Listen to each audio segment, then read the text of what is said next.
Bonjour à tous et bienvenue dans votre journal des produits de bourse de l'Upsat du vendredi 22 mars.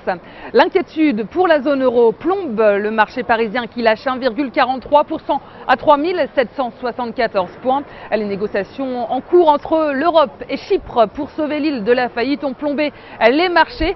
Après le rejet du plan d'aide par le Parlement européen, l'île est à la recherche d'un plan B pour se sortir de la faillite.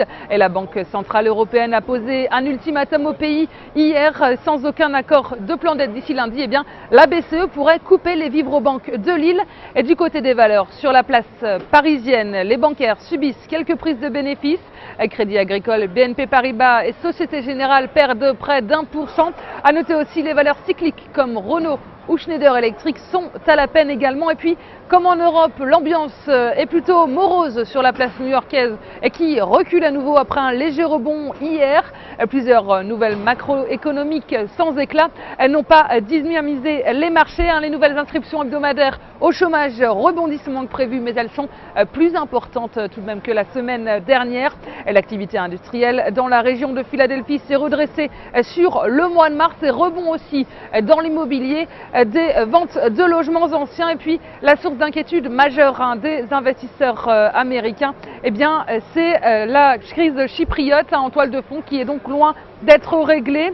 Et en même temps, l'activité privée de la zone euro s'est accélérée au mois de mars. En clair, la récession qui pourrait s'installer ces prochains mois en Europe.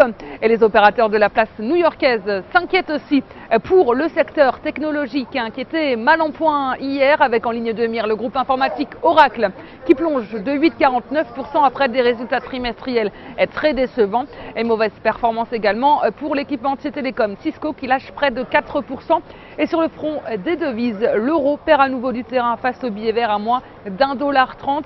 Et du côté des matières premières, le pétrole WTI s'échange à 92,50 $. Et on s'intéresse aujourd'hui au constructeur Vinci.